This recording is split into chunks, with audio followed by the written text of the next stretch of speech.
Welcome back. Actually, it's not welcome back. It's welcome back to our computer screen. Our podcast.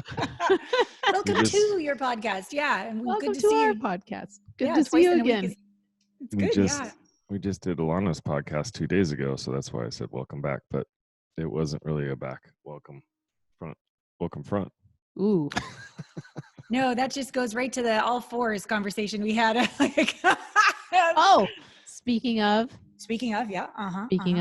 I did it. No. You did it? That's not a podcast topic. What? It isn't? You're interviewing an intimacy expert. Of course it is. Within like less than a minute, we're already there. We're going to go down. Whoa. I'm just going to sit here and eat Chex Mix then. I did it. I had a few drinks last night. Okay. And I was committed. Yes. And I did the whole ultimate blowjob 3 pages worth thing. Every part. Well, he didn't make it to the end. It got a little too exciting for him. Understood. So that was fine. But I did all the things, like I did the whole ass to mouth thing. Anyway, moving right along. I love you too. It's so fun to watch you. Well, the flavored lube was really a good call. Oh, and what flavor was that? Strawberry. Lovely. Yeah. Good. And Patty really liked it, I think. Yeah. Let's just let's talk about some other stuff. But this is the best. This is the most exciting thing that's happened to us all week. We have Allana here to talk about the things that she knows. Well, ask her some questions then. I would like on her podcast said that I was going to try, or I maybe wasn't on the podcast. It just maybe was in conversation.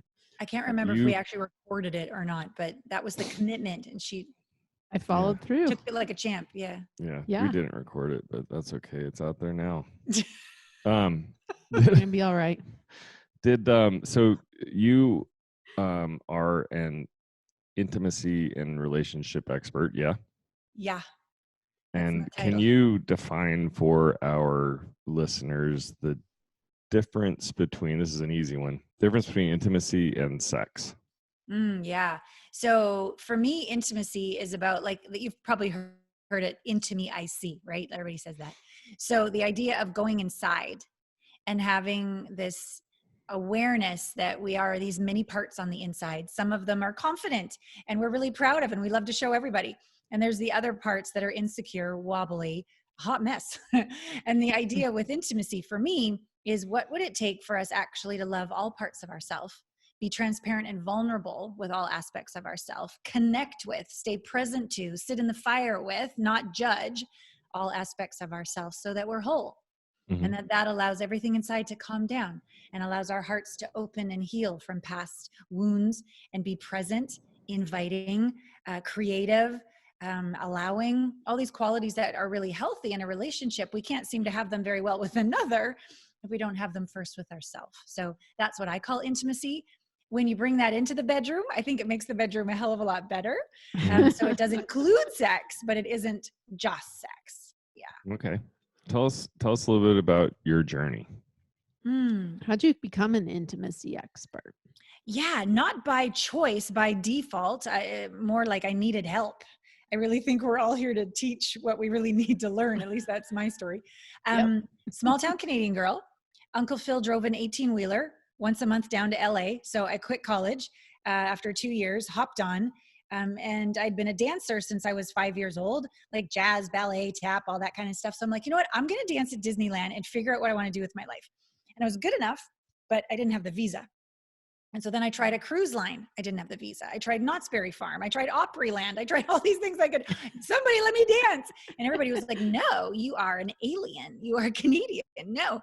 Until I got a job over in Japan. And they're like, everybody needs visas if you're going to go overseas. I'm like, oh, perfect. So I went to Japan and I stayed there for 4 years, and I danced in shows, and I was an English teacher, and I was a spokesperson. I did all this stuff until one of the jobs became really good paying job. It was at the Four Seasons. I'm like, oh, this is amazing. And I get there and there's no tops. do the costumes. And thus the high pay. And that's not exactly right. And I was about, I'm a good little Canadian girl. I was just going to run out of there. But we Canadians, we keep our word. We say, I'm sorry. So I just said, okay, I'm just going to do this. No one's going to know. And I noticed on my side of the stage, all of the gentlemen in their little suits, they were looking at me like gross, and like it made me feel really creepy. But I noticed on the other side of the stage, where all the French girls were dancing and the Australian girls who grew up in a different world than I did in North America, all the guys on their side of the stage were like bowing and treating them real nice. I'm like, what the hell is going on here? And so I was talking to the girls, and I was vulnerable, and I said, look, I've never done this before. I feel like a piece of meat. I feel like a slut. This is horrible. I think I'm going to get struck down by God with like a lightning bolt, like something horrible. They're like, oh, Allana, it's just the boobies. It's just the boobies. What is your problem? Like, and I'm like, I know, but it's like, blah. And they're like, you watch how we do this. And what they showed me was this ancient Tibetan practice of Tonglen. They didn't say it was that, but that's what it is. Mm-hmm. They would breathe in the judgment of the men, just like a monk would breathe in the pain and suffering of the world and exhale love and compassion. These women would breathe in all that. In Japanese, they'd say skebe. That's like horny. All this like skebe energy in. And they would do something. I don't know what they did, but then they would exhale, and they would be very, very tall, and their heart would be open, and all the men would sit up and behave themselves. And so I practiced. I'm like, oh, so breathing in this gross energy. And then my affirmation was, I am a goddess. Thank you for noticing. Mm-hmm. Or some version of this, or yes, this is a divine temple. Isn't it lovely? There's something like this. And then I would exhale it out my eyelashes, out my fingers, out every like curve of my body. And they would stand up and bow to me or sit up. And I'm like, oh, I can transform a man's attention. This is incredible. And that began honestly, a spiritual journey, really figuring out the sacredness of sexuality, the divinity of our bodies. How does the whole energy thing work? How can I influence people by thought inside of me and create a different reality? It just sparked my entire path, really, to get all the way. So that was when I was 20. I'm now 50. So there's been a lot of things in the meantime, like divorces and custody battles and a lot of, excitement. But that's the core of the awakening. Yeah, it was delicious. How lucky to have that kind of awakening at that age. I mean, I'm still trying to wake up. Well, please, I'm still a hot mess in a lot of areas of my life, but it was a beautiful gift. Another beautiful gift, even before that, which didn't have to do with sexuality, is when I was 13, and our ship, I was on a cruise for like a educational cruise with kids, and our ship in the harbor in Egypt got hit, and we started to sink. And we had to port in Alexandria, not all the way down in Cairo. And it was really, really poor, really, really poor place. And there was people with guns everywhere and garbage everywhere. And I remember the kids being happy, and I couldn't compute.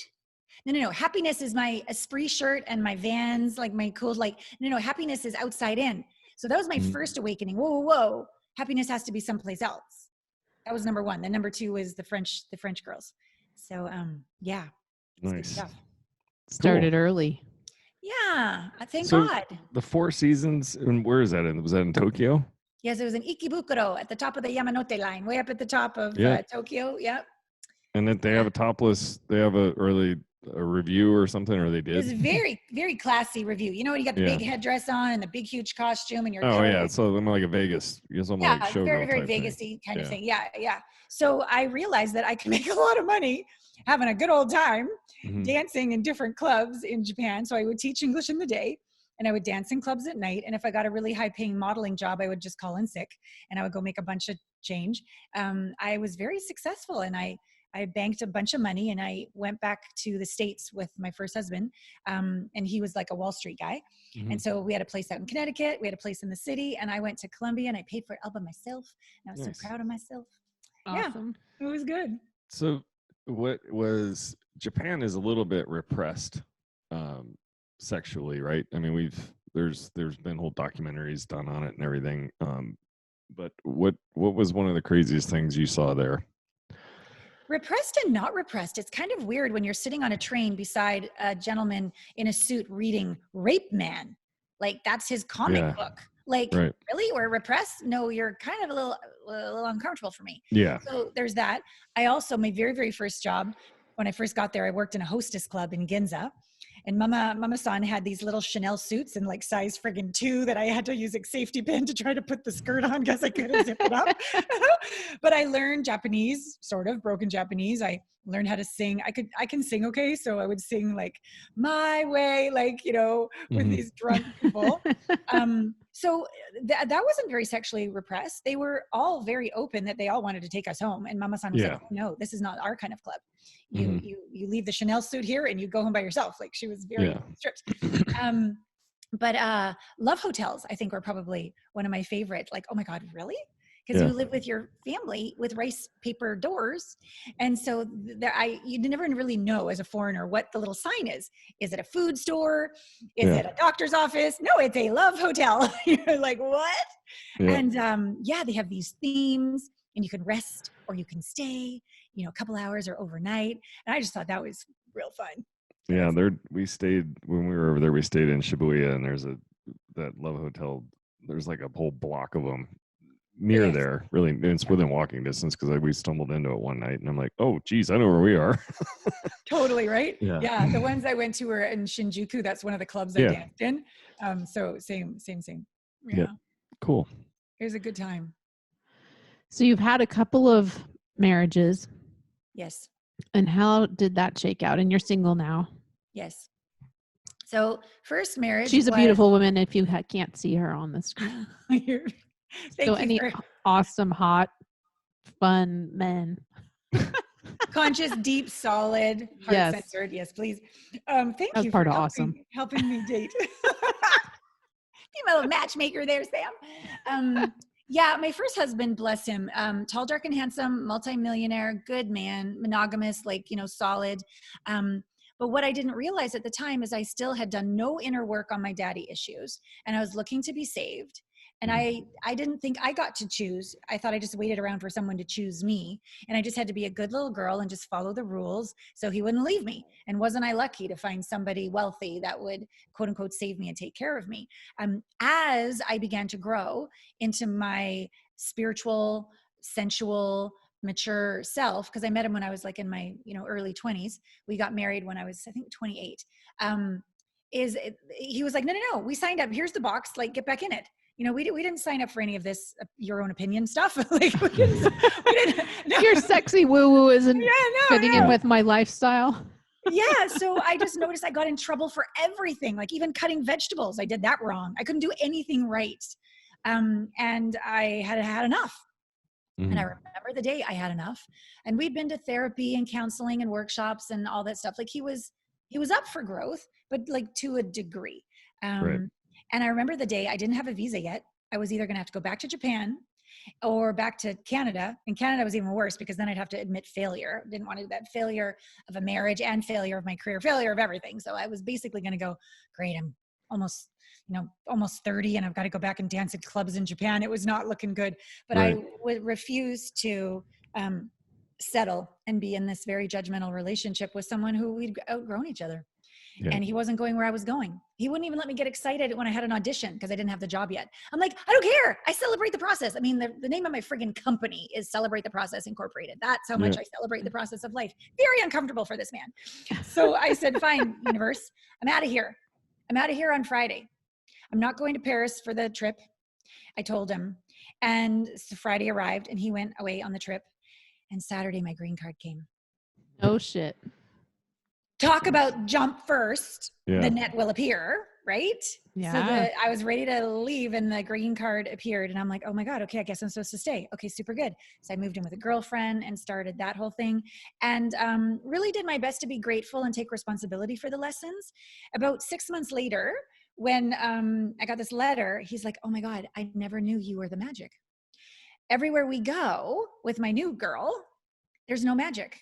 I noticed she's not as kind to the waiter, just the owner of the store or owner of the restaurant. Like I'm just noticing difference. You were the one that was kind to everybody. You were the one that really made people feel safe and seen. Could we try it again? And by that point I was like, no, if it takes 6 months divorce to you for you to finally see me, that's really exhausting, dude. Like we'd already been to therapy. We'd already been to workshops and you finally now get that I'm actually not so bad. Thank you. And I bless you. So that was the end of that one. And then were you working when you were with him or not really? In Tokyo, I was, because I could. And then when we got to the States, I could not. So that's when I went to school. That's when I went to Columbia. And I was an intern at CNN, and I was an intern at Entertainment Tonight, and I was an intern at Macy's in New York City, which was really, really fun. I just couldn't get money. I couldn't work officially. Right. But I've always been busy little girl. Doing busy. I was up to something, up to some mischief. Yeah. So when that relationship was complete, about a 6-year run, my mother got cancer, and I had just met somebody, and I was not going to be a damsel in distress, but I really didn't do the work. So I was sort of the other side of the same coin, which is a masculine, keep it together in my head, feel nothing. I'm in control. I'm going to make it happen. Mm-hmm. So anybody will do. Do you have a check and a pulse? A checkbook and a pulse? Like, let's do this. And in all forgiveness of myself, I didn't want to feel the death of my mother. I just wanted a man and a baby to make it all better. Right. Maybe not very enlightened, but the truth. So my sister was married, my dad was remarried, my mom was dead. I'm like, okay, like I just want a guy. So I didn't make the best of choices. I guess I made a choice with a closed heart. So everything, you attract what you are, right? So I attracted a closed heart. And then after about a year, I'm like, no, it's not that I miss my mom. I do, but it's not that I'm sleep deprived. I'm sleeping through the night now. It's not the hormones. The hormones are back to normal. It's you. It's us. This is not. Shit. Yeah. And I own it. I'm sorry, but this is over. And he didn't take it very well. And I can appreciate from his point of view, with a closed heart, if I promised till death do us part and a year later I'm out of here, he would be pissed. Mm-hmm. And if your heart is closed, you also look for approval from the outside in. You got to look good.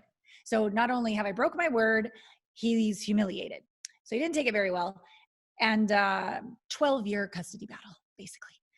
Holy shit. 1-year marriage and 12-year custody battle? And it only ended because I relinquished. I gave up. Wow. Yeah. And I said, fine, you win. It would have still been going on today. And so I've never met revenge, vile, go behind your back, turn your family against you, turn your friends against you, lose your home, lose your assets, go into $250,000 of debt, even lose your son for a period of time. My son and I are in contact, but he lives 100%. I don't exercise any of my custody, just to have peace. Right. Peace. Yeah. So it was a real rough, but wonderful. Rough on the one hand, all the reasons I spoke of, but on the other hand, all of my people pleaser shit came up. I could no longer look good. I could no longer get approval. Shit. Even the state of California wouldn't believe me. They would believe the liar. Like nothing. I mean, truth didn't work. Honesty didn't work. Kindness didn't work. Nothing worked. Mm-hmm. So there's nowhere left to look but inside. And that was the gift of it. Took me a long time to finally surrender and look inside and heal my wounds and love myself in the face of anything. Like, what if my son and I obviously talk now, but we didn't talk for a while. Mm-hmm. What if he never loves me, never calls me, never communicates ever? Can I still love and approve of myself? What if everybody in my quote unquote social community and clients all think I'm like a crazy chick and opt out and I work for Starbucks? Can I still, nothing against Starbucks, they have healthcare. So, but they do. Can I still love and accept myself? What if I never find another partner? Can I still love and accept myself? Like everything I thought I needed to be enough was gone. And can I still love and accept myself? And I did the work. And I am a coach and I have coaches now, and I've never not had a coach. Even in the roughest days when I didn't have enough money, I would do trades, anything to just be in integrity and make sure someone saw my blind spots. I got to a place, and I'm still a work in progress, but pretty much, I hope you like me, but if you don't, I'm going to be okay. Yeah. And it feels good. Well, we're all works in progress. So there's that. There's that. I don't know anybody who's not. Man, I just keep wondering what the world would be like if everybody could do that work, right? If everybody was doing the work so that they could love and approve of themselves no matter what happened on the outside. Yeah. We'll get there. It might take 1,000 more lifetimes. But I do believe that's the whole plan, that we all eventually, quote unquote, come home. And I think those of us that are a little bit ahead get to practice with those that are a little behind, not less than, just on the path, because it builds compassion, builds empathy. Okay. And those that are, quote unquote, ahead and we're behind, they inspire us. They help us be brave. So I still think we're all here in the dark and the light of it all, the challenge and support of it all, to be one big soup and get through it together. It's not like I go out for coffee with my ex. I can't even remember the last time I talked to him. It's been so many years now. But I do know I have these visions of our son's wedding, and some like Frank Sinatra song or something comes on, and me going over and saying, "Would you like to dance? We've created a beautiful child." Even though he wants nothing to do with me, hates me, who knows what he's doing, I don't know. That place lives in my heart now of forgiveness. So I'm free. Yeah, that's a forgiveness is all about, really. It's about setting yourself free, because some people don't give a shit. Yeah, they just, yeah, exactly. But it's a beautiful gift to be this person who may not have like the quote unquote the marriage on the wall that like you guys do, but I do have a journey to self, a journey to truth, an ability to be honest, incredible communication skills, no more blaming of the other, awakening the best in each other, an ability to have no shame and talk about anything, like a lot of really great skills. But I'm an intimacy expert, not a marriage expert. Right. And the relationship being that with ourself, being the number one relationship, the relationship with the divine, whatever word you like to use, God, the divine. Like, do you really trust at the end of the day the universe has your back, or are you still a control freak? Like, that relationship is important. Even the relationship with money. Do you believe you're worthy enough to receive, overflowing, with no justification, and steward it well? Or intimacy with your kids. Like, do you steward them well, or do you think they're yours to own as well? Right. No, they're just ours to steward, if you ask me. Yeah. True. Yeah. That's a thing too. That becomes blaringly clear as soon as they are out of the house. And they don't want to listen to any advice. They don't want you to tell them what to like. We just love the shit out of them, and that's all we got. That's all we got. Yeah, but you're letting our listeners think that they listened or gave a shit about what we said before they moved out. Yeah, but I think I was talking, more about us and our realization that absolutely, we won't get to see them or hang out with them if we're always trying to fix them.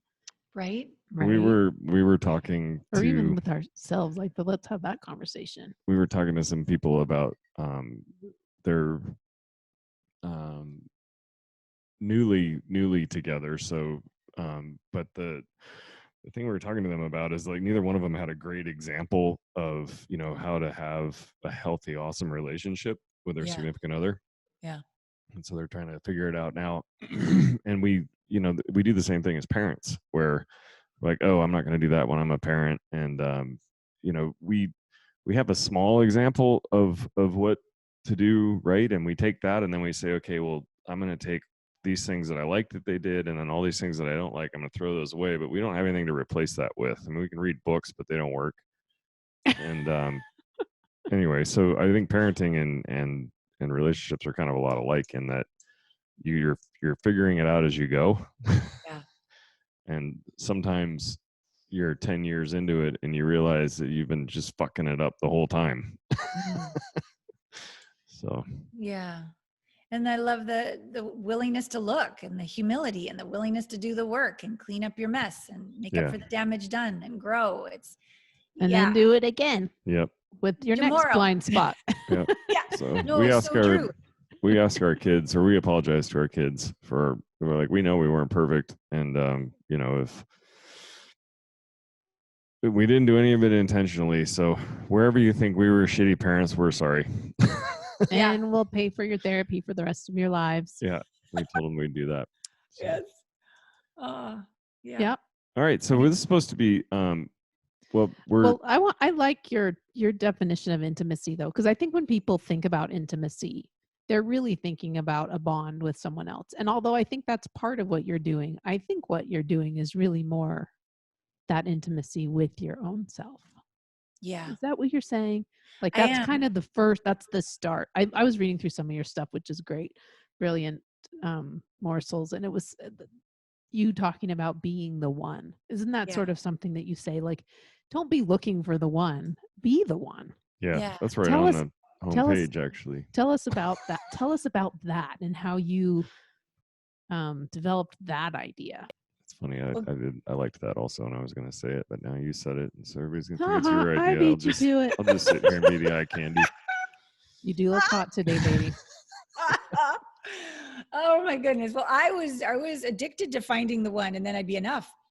I mean, I remember the days of being so insecure, and anywhere I go to the grocery store, does he have a ring on? Like, it was just intense. It was I was so empty on the inside, so convinced that when someone else finally chose me, that I'd be enough, until I, got to look in the mirror and sit in my own fire and realize I had to learn to love my wobbly parts, my insecure parts. I needed to forgive myself, all of that. So I needed to become the one, to find the one. And the more work I did on the inside, the more I was like, oh my God, I'm not quite as free in my sexuality as I want to be. Oh, I'm not quite as free on an interview that I want to be. Oh, I'm not quite saying what I really want to say in a coaching session. I'm sort of couching it with nice little politeness, like the Canadian in me. I'm looking at all these little places where I was holding me back, where I was still seeking approval to be safe enough before I could just fucking be. Right? So really, this idea of becoming the one is coming to terms with and falling madly in love with all of your uniqueness, the parts where you're still a work in progress, and the parts where you really are masterful, with no apologies, no justifications, so that you can just be present with another. I've created a life where I get to have these deep conversations with people all day long, where we don't talk about shallow shit. We don't talk about just bullshit. It's the deep, rich stuff that really matters, where they feel so seen, so safe, so understood in a way that probably never happened in their childhood. Didn't really happen as much in my childhood. And magic occurs in that really rich contact and connection. It can make all 20, 30 years of mom and dad never appreciating you, it can make it all better in one moment, when you really allow in someone who's non-judgmental, who's authentically curious, who loves all your parts because they've done enough work to love all their parts, and you can just be together. So that to me is hot. Yeah. And you take that into the bedroom, super, super hot. You take that into a client call where they have an objection, and you don't need to go over there and fix them and prove you're good enough. You can just be with their objection. You can really get in their world and go, wow, yeah, you have every right to be worried about that. Tell me more, which is not normally what your average salesperson does. So you can just honor humans. And I love being places with my son. We'll go to the grocery store and I'll really make contact, and I'll say to the grocery store clerk, I go, so how are you? And I won't go, my eyes won't be around. They'll be locked in, because I care. And I'm only asking because I'm present, and that's really what I want to know. And he's like, my mom just died. And there's people everywhere and everything. And I go, got it. How you doing? And we just have this locked in, zoned out moment. Everything else goes away. And then we walk out, and my son's like, everybody says that to you. Or not that everybody's mom dies, but everybody just tells you stuff. What is going on, Mom? I go, I think I just care. I think I'm just present. I think it's rare. And to me, it's like food and nourishment for my soul. It's like I'm meeting a piece of myself. This part that most of society doesn't allow out. It's my favorite place. The shadows, the darkness, the demons, all those naughty taboo places. Let's go there. And let's just swim in it. I love that. All right. So we promised everybody that every podcast this month is Make Yourself a Better Lover May.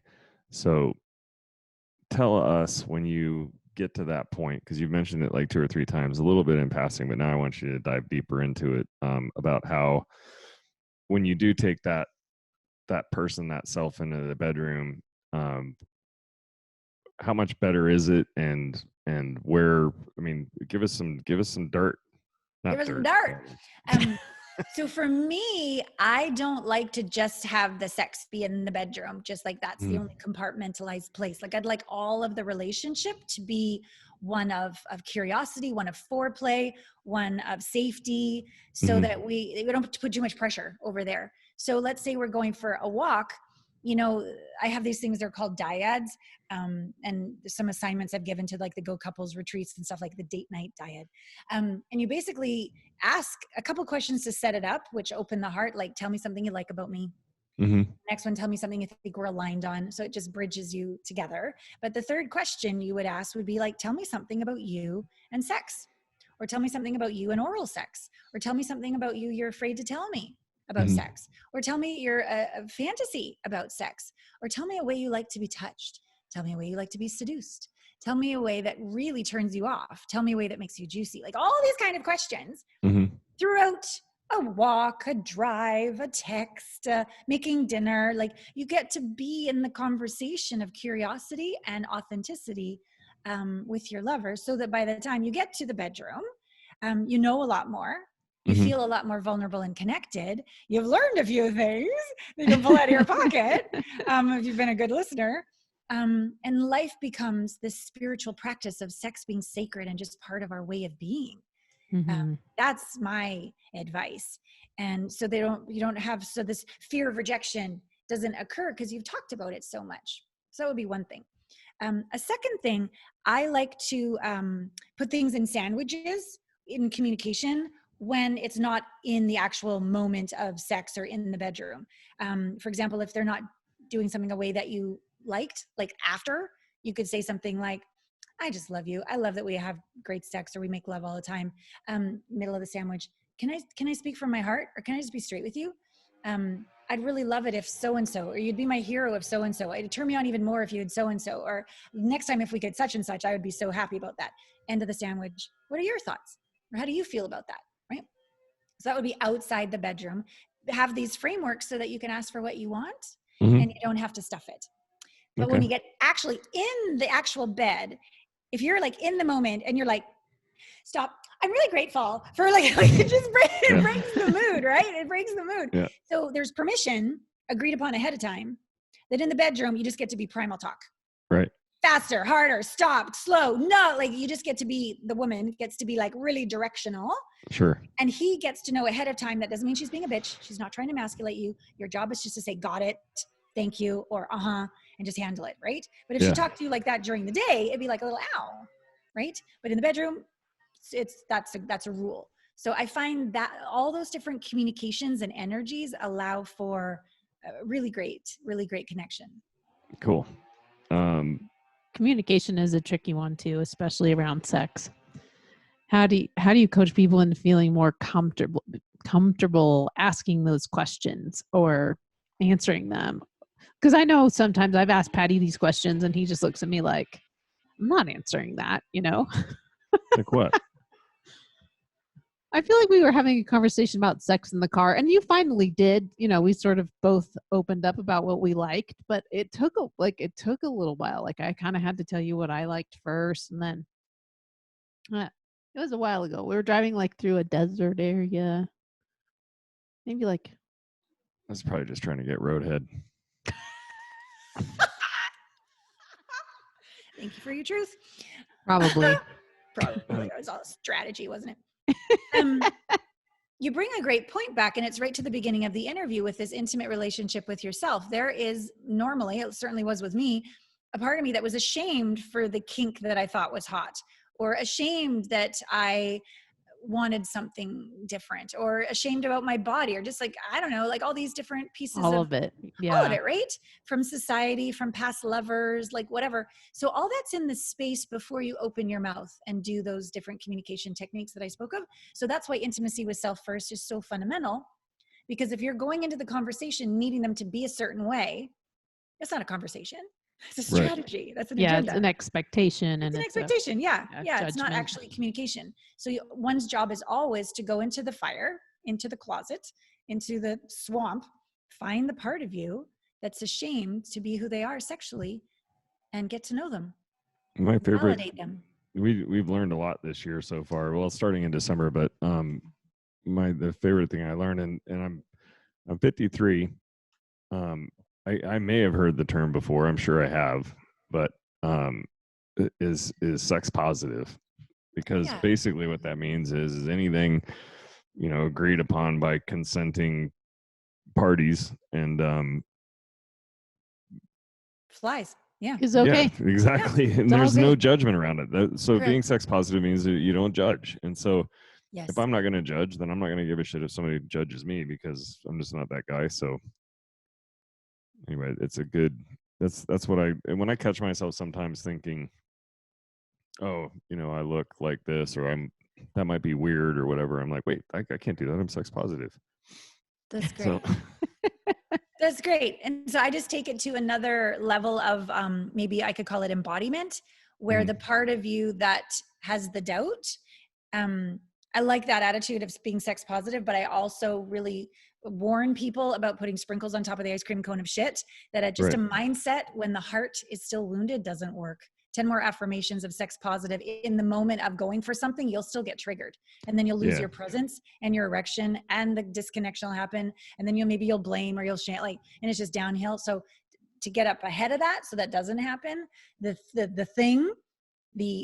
emotional trigger, there's quantum psychology processes that I've been trained in to actually take that lower vibrational energy, and like it's an alchemy, it's an integration into confidence, into courage. So you are the embodiment of bravery and courage, who then would naturally and normally be sex positive. I don't have to try, who would normally and naturally bring this up or let this go or whatever.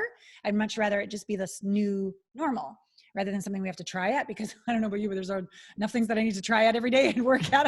I don't want that to have to be another thing on the list. I'd rather just be her. And so whenever I find this next level of expression, that thingy comes up, maybe if it's right in the moment, I might express it. I'm nervous about this, or I'm feeling uncomfortable. Like maybe I'll express it with my partner and I'll kind of get it out in a conversation.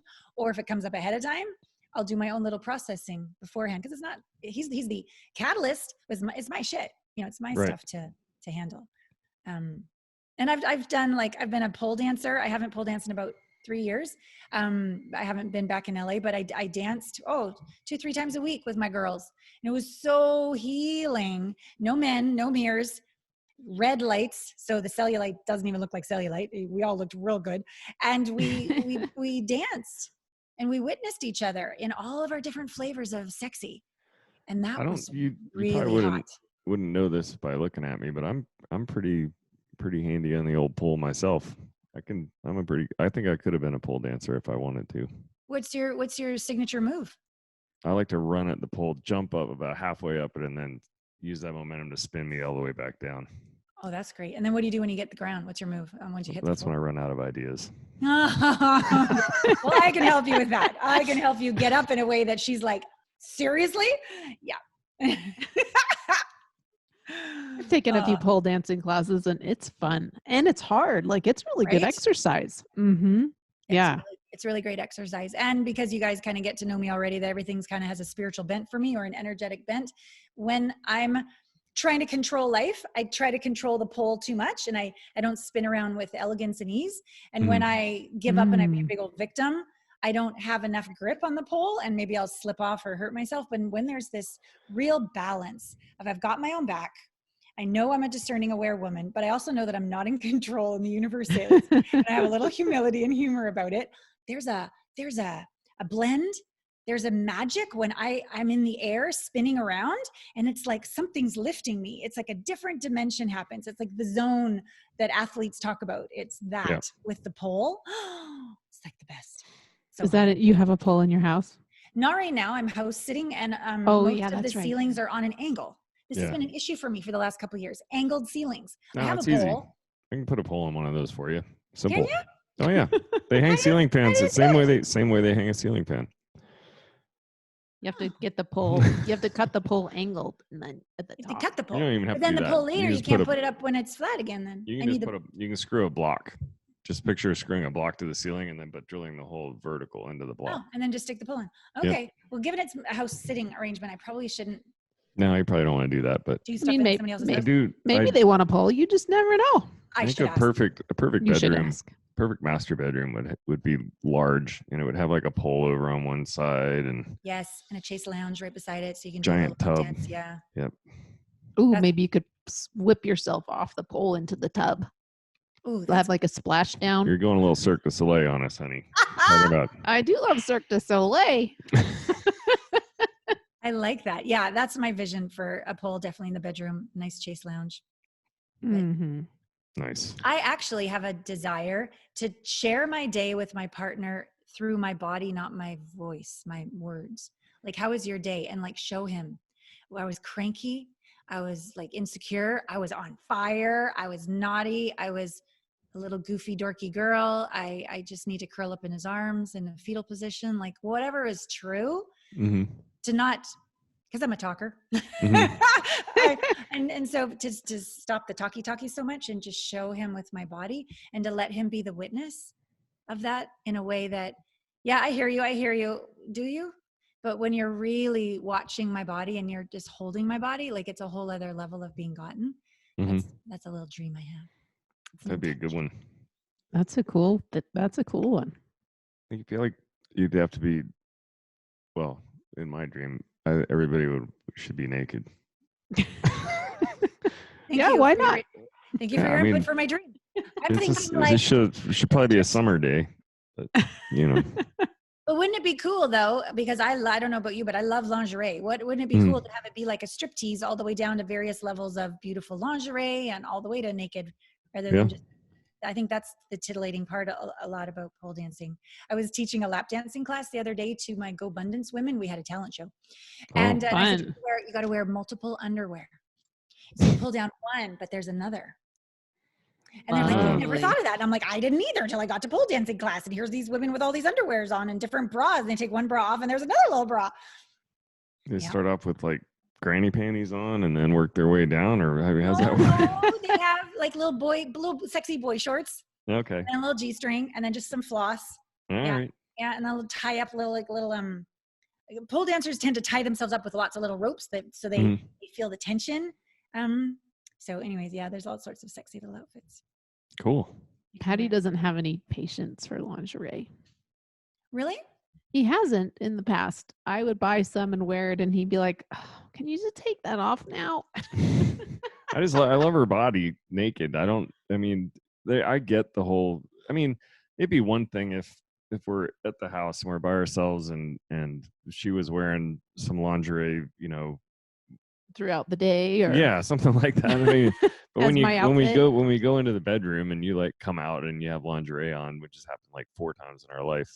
Because you were like, oh, that's cute, that's sexy. Let's take it off. Get it out of the way. Well, maybe now that we are at home alone all the time, maybe there is room for lingerie. You gotta give it a go. The lingerie without the crotchless undies, maybe, or something like that. Yeah. Well, for my 40th, she bought lingerie that was interesting. Well, it was. It had like a little hole right by my butt. We've talked a lot about butt sex with you, haven't we?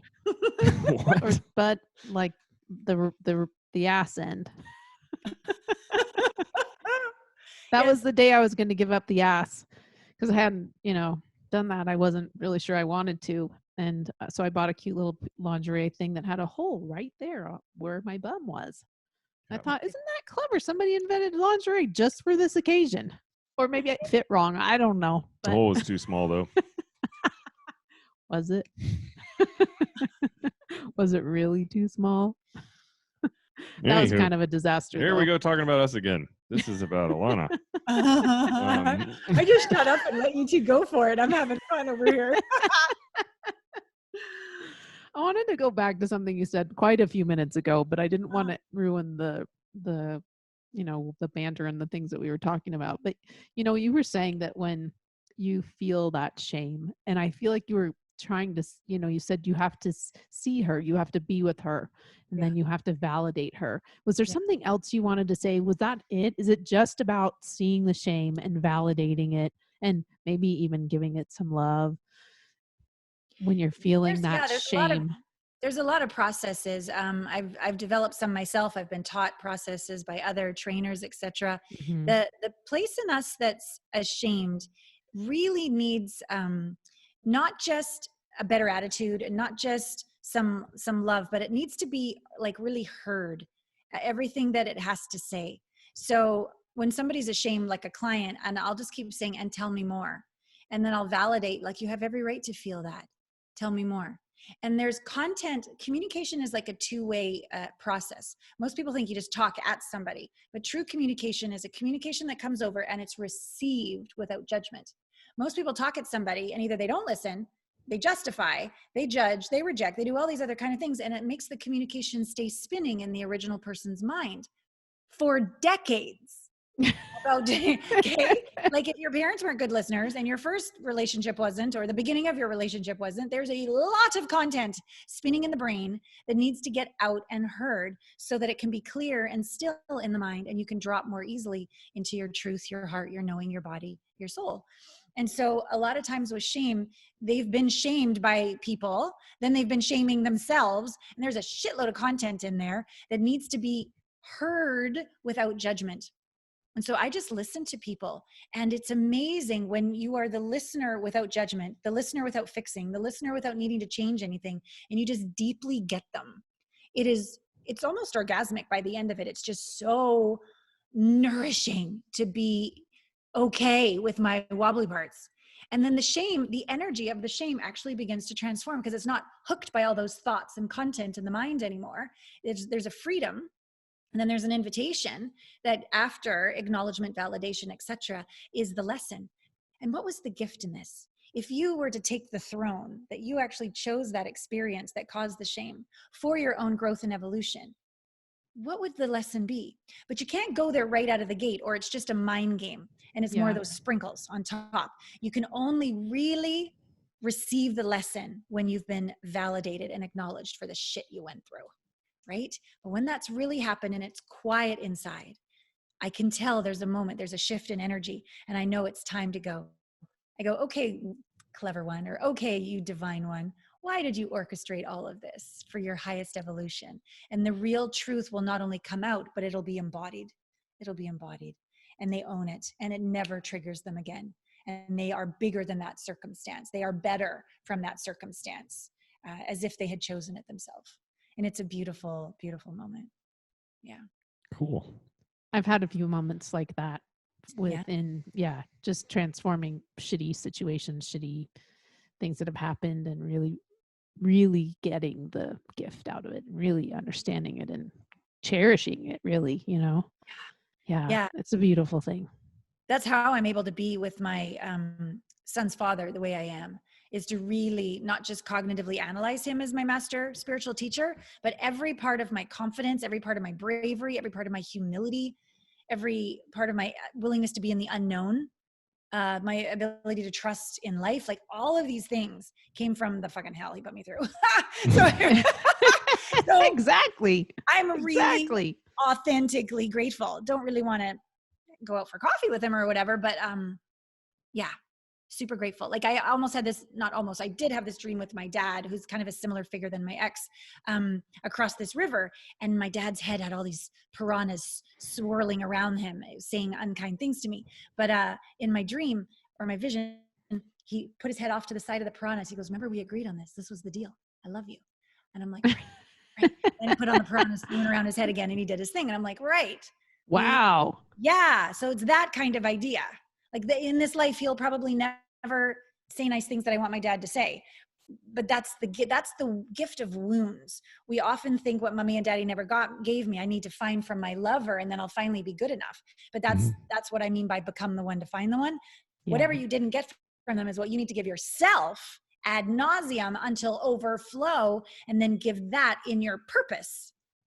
And then your lover is just your homie along the way. Your lover's not there to fix you, complete you, make you happy, right? That's how I see the most healthy way of going about this. Awesome. We couldn't agree with you anymore. It's almost a mic drop moment. So I'm going to actually use it to ask you, how do people find you, get in touch with you? Are you currently taking clients? I thought you were going to say, are you currently dating? And I'm like, yeah, we already went over that, didn't we? Yes. Okay. So thank you. My site is my name, alanapratt.com with 2 L's, ALLANAPRATT.com. I love what I've provided there, an intimacy blind spot assessment quiz, because everybody's super clever. And if they could figure it out themselves, they would have, me included. So this blind spot awareness really helps you take your power back and put your efforts towards a result that's going to work rather than spinning your wheels. So definitely take a quiz there. I have a YouTube channel, my name as well. I have a podcast that you guys are on, Intimate Conversations. Whoop, whoop.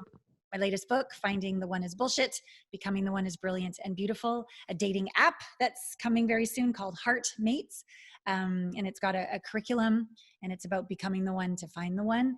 And I do take on clients. I have a large group practice. I have a digital program, I have a group program, and there's fewer spots for VIPs, but I really love that in the past it used to be the same as the husband, checkbook and a pulse, let's work together. But now I'm blessed that I get to choose who I work with, and it's extraordinary, the people that come to me to work on their marriages or to heal from a divorce, and it's a privilege and honor. So not as many of those spots, but I am taking clients, and I am dating. So, Nice. and Taking grateful. applications for that. Well, I probably should. I should have my intimacy success advisor interview them just like she does clients. So Yeah, I will say idea. I'll say two things. One, if you're considering giving Allana a call, make sure you bring your authentic self and your positive energetic self. That'll get you a shoe in the door easy. Second thing I wanted to say is that even if you don't add the second L to her name, she still comes right up on Google, because I only put one L and you were right there. Thanks for letting me know that my SEO team is doing that. You are such a bright light, and this has been such a privilege to speak to you. And I'm glad that we finally met after hearing about each other for quite a while. Yeah. It's Good things been great. come to those who wait. So yeah, thank you for having me. You guys are so delicious. Thanks for being on our show. We so have loved it. Thank you.